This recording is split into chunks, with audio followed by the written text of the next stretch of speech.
Right, here we go. Am I doing it? There's a couple of, well, there's a majority. Bob, give on. I didn't interrupt your speech. Hello. Well, your sentence. Anyway. Right. Oh, Pam. Just shut half your mouth, love, and it'll all be okay. Obviously,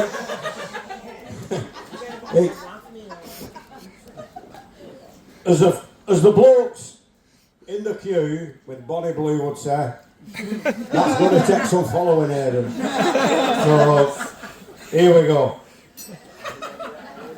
Hello, everybody. Hello. It's a pleasure to have you here all today to help us celebrate Danny and Jen's wedding. Looking around the room, you've all scrubbed up pretty well, so 10 out of 10 for that. I'd like to add my little bit to say how beautiful Jen and all the girlies look. You look absolutely stunning. Plus, a big shout out to the boys in the bottle green ties. I don't know if it is bottle green ties, but anyway.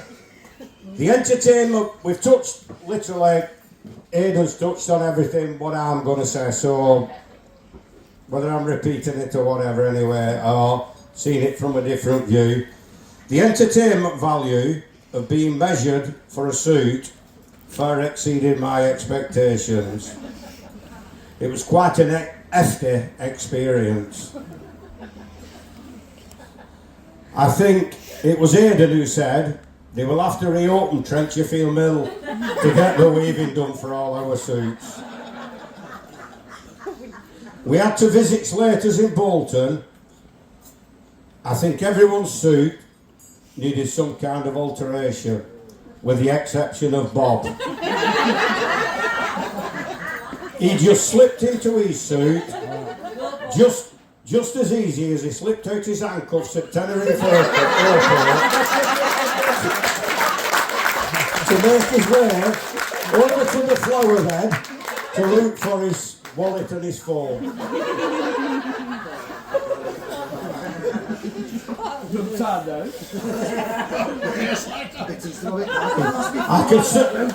I can certainly remember the day Danny and Jen came around to tell us they had picked the venue and they wanted to get married. Pam was over the moon. I thought, this is going to work me in the pocket. It's a lovely place. It's a great price. They do fantastic package deals. Will you come with us and have a look? You two go, lad, we'll have the kids. No, lad, we want you and Mum to come. Yvonne and Bob are coming. Are you sure? 100%. Oh, and bring your credit card, we need to pay the deposit. Dad, you know that big water bottle you've been saving in for years with all your coins? Yeah, lad. Can that be our wedding fund now? To be honest, it was worth it, really. It was so heavy, Danny and Gaz couldn't lift it.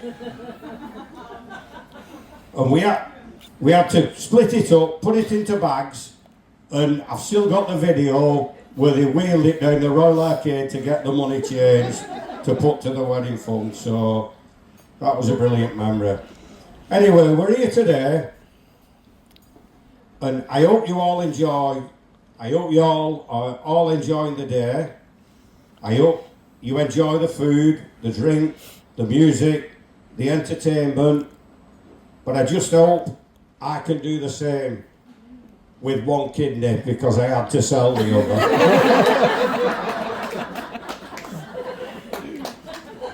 No, I'm only joking on that. Danny and Jen have saved again to make today so special. We are so proud of you both.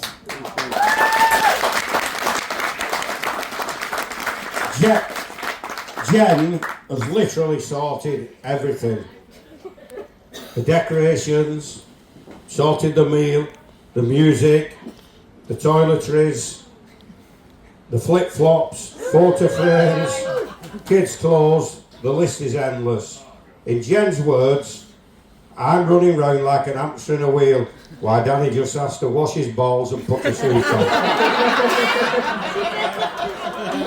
Oh, I don't know if any of you know this, but Danny went to Bilbao. I think some of you already know Danny is a Man United fan. Danny was 4 or 5, Aaron thought he was 3, but you know he exaggerates. When he went to watch United. The first time he saw he became hooked, and he soon picked up the words, if the Reds should play in Roma Mandalay, we'll be there. If the Reds should play in Roma Mandalay, we'll be there. He's still loyal to the cause, but not necessarily the team. The opposition only need to get a couple of corners, and he's texting the lads, it's shit this, are we off? I think the record stands. He was pulling off the motorway at Aspel, the old Reebok, about 42 minutes. But he always tells me it's for the love, not the glory. Going back a little bit, unbelievably this, I know Aidan said 23 years, but I've known Danny all my life. I knew him when he was £7 14 ounce, which is the lightest he's ever been. Do you know, I knew why I'm struggling here. I've not got my glasses.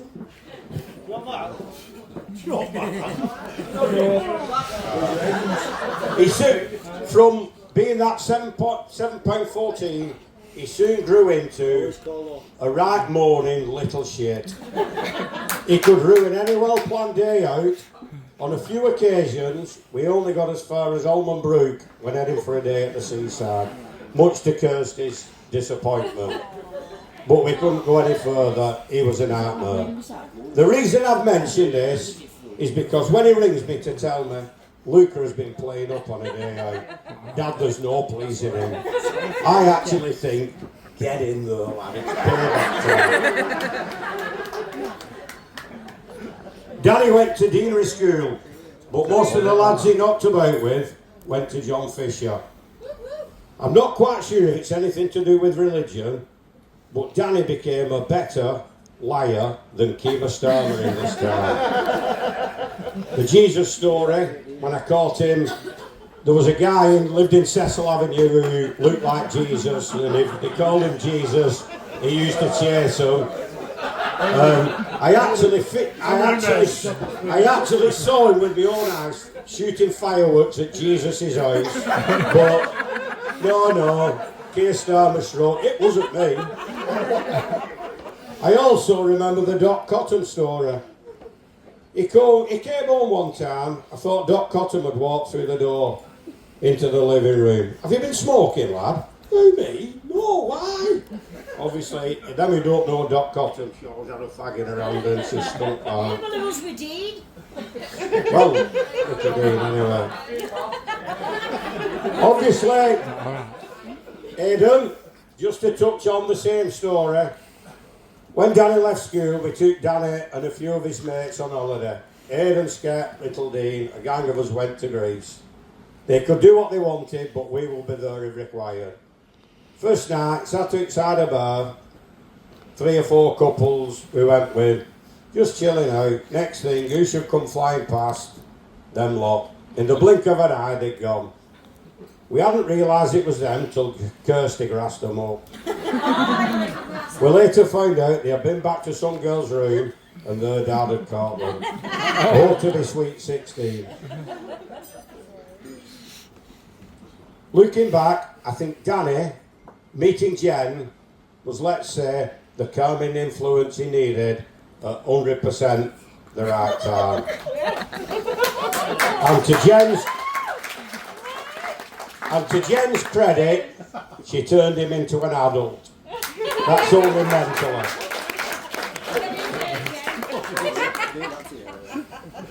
I think if Jen had have had a speech, she might have put this into her.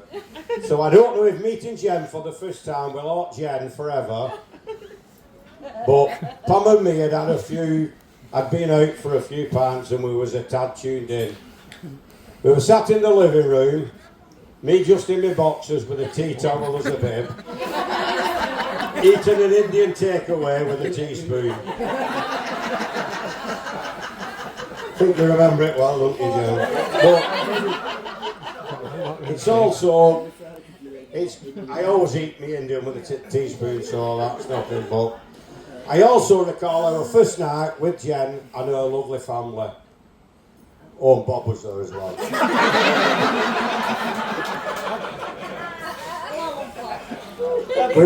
We went to the beaches and Jen did a Mick Miller noddy sketch.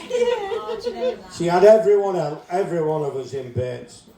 A lady off a table at the other side of the room came over to me and said, "That's the best night I've ever had." So Jen does a fab Mick Miller, don't you, love?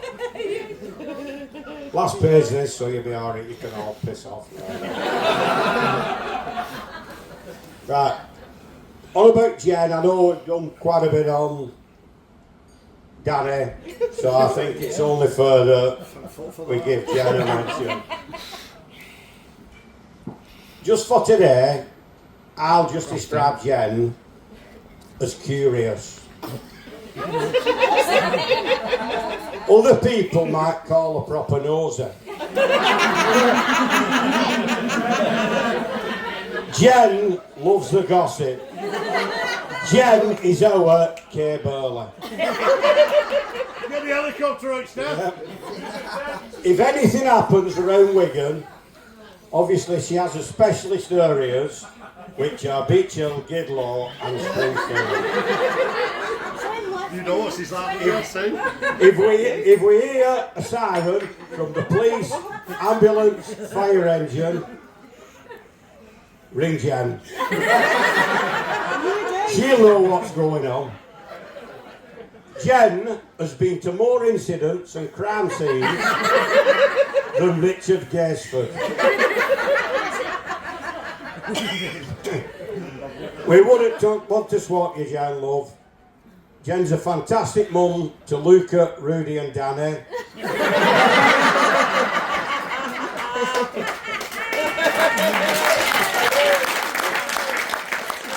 You'll all be happy to know that's me done now, so... Oh, hang on. So, raise your glasses to Danny and Jen.